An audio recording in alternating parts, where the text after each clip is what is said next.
Có những cuộc cách mạng không nhắm vào tài sản trước. Chúng nhắm vào trí nhớ và lòng kính trọng của một dân tộc.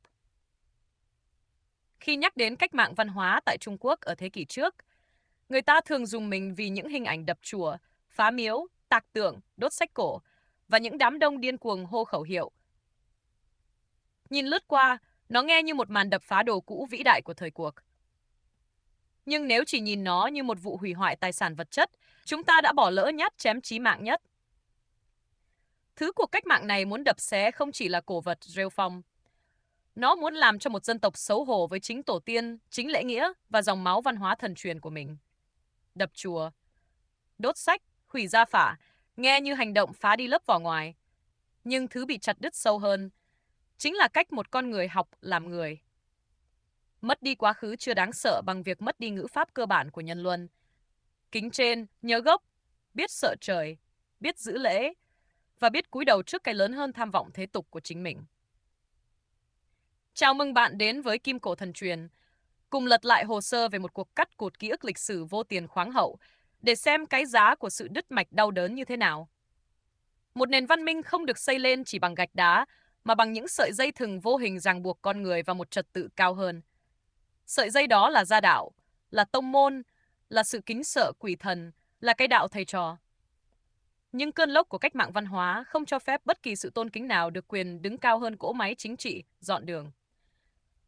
Khi hàng ngàn thanh niên Hồng Vệ binh tràn vào Khúc Phụ, quê hương của Khổng Tử, những tấm bia ngàn năm bị đập nát, tượng đài bị kéo đổ, mộ phần bị san phẳng. Đó không phải là đập vỡ vài tảng đá chạm trổ. Đó là động tác nhổ tận gốc rễ khái niệm về chữ sư và chữ lễ ra khỏi tâm trí người đang sống. Khi cái bệ thờ của vị vạn thế sư biểu sụp xuống, thì hàng vạn học sinh trên khắp đất nước cũng rũ bỏ luôn sự kính trọng cuối cùng dành cho giáo viên của mình. Đấu tố thầy cô trên bục giảng, đem cạo nửa đầu bêu diếu ngoài phố, từ đó không còn bị xem là đại nghịch bất đạo, mà trở thành hành động phản kháng anh hùng. Mạch truyền thống của tôn sư trọng đạo đã đứt. Thảm liệt hơn cả việc đập vỡ đình chùa là cuộc bức án nhắm thẳng vào gia đình và gia phả. Những quyền gia phả từ đường, thứ nối kết một gốc rễ, phả hệ nhiều đời, bị ném vào đống lửa vì bị gắn mác tàn dư phong kiến cũ.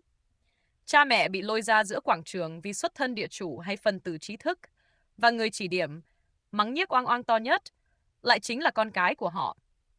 Một xã hội bị dạy phải nghi ngờ tổ tiên, xem huyết thống là cùm gông vướng víu và sẵn sàng đổi chữ hiếu. Lấy sự công nhận phong trào từ đám đông bề trên. Khi con dám đấu tố cha, vợ tố giác chồng, anh em bạn bè canh chừng vạch mặt lẫn nhau, thì sợi dây nhân luân làm nên tính người đã thực sự đứt lìa. Cả một dân tộc tỷ dân bỗng trở thành những hạt cát rời rạc, không còn ai dám tin tưởng ai, kể cả đoạn máu mủ ruột già.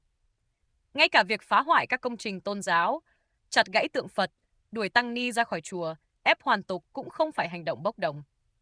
Lịch sử tín ngưỡng nghìn năm vốn dạy người ta biết sợ trời, tin cờ người đang làm, trời đang nhìn, tin vào nhân quả luân hồi để mà tự kiềm chế cái ác bạo phát. Nhưng cuộc cách mạng ấy đã gieo rắc vào đám đông rằng họ là chúa tể mới, không có thần Phật nào có quyền cao hơn lý tưởng tranh đấu của nhân loại. Khi sự kính sợ cái thiêng bị triệt tiêu, con người không còn cái phanh hãm nào trong tâm thức. Và đó là lúc đám đông có thể mỉm cười, làm những điều man dợ nhất lên đồng loại, mà không hề run tay, bởi vì chẳng có một tòa án lương tâm nào đủ uy để trừng phạt họ. Cuộc cắt cụt ký ức và thần kinh đạo đức tàn khốc đó đã kéo dài nỗi đau thành một di chứng nặng nề hàng thập kỷ. Ngày nay, một xã hội có thể vươn dậy trở thành cường quốc kinh tế trói lọi, có thể tung tiền mua lại hàng tấn đồ sứ, ngọc ngà cổ vật sang trọng mang về trưng cất trong bảo tàng. Tòa nhà dựng cao hơn, đường sắt cao tốc trải rộng muôn phương. Nhưng những thứ như lòng tin vô tư giữa con người, sự bao dung, tính nhường nhịn, hay cái nếp sống văn minh nho nhã khiêm cung ngày xưa thì đã mất, và mất rất lâu, để có thể tự động bồi đắp lại bằng tiền bạc tài chính. Bởi lẽ thứ đã bị đập nát không phải là một bức tượng gốm để có thể dùng công nghệ in 3D khôi phục. Thứ đã đứt gáy là cách làm người. Khi ký ức thần truyền bị bôi nhọ, khi cái móng lễ nghĩa bị đào xới tung tóe, thì tòa thành kinh tế dù chọc trời cũng khó bề che đậy được sự rỗng tuếch, mong manh và hoang mang trong lòng dạ. Hiện tượng người ta có thể lạnh nhạt, lướt qua một người hoạn nạn trên phố, cảnh tranh công đoạt đến quên chừng mực, chính là bóng ma của một nền văn minh đã tự chặt đứt rễ của chính mình. Đập một mái chùa cổ chỉ mất vài ngày, đốt một kho thư tịch ngàn năm chỉ mất vài giờ.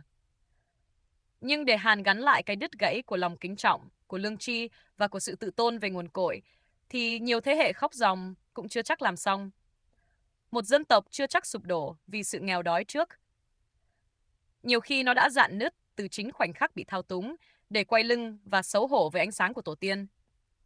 Nếu thấy ở đây một góc nhìn cảnh tỉnh, đáng để suy ngẫm, xin hãy để lại một đăng ký theo dõi Kim Cổ Thần Truyền. Bài học từ những vết đứt của quá khứ, vĩnh viễn là một hồi chuông báo động không thừa thãi cho chúng ta của hiện tại.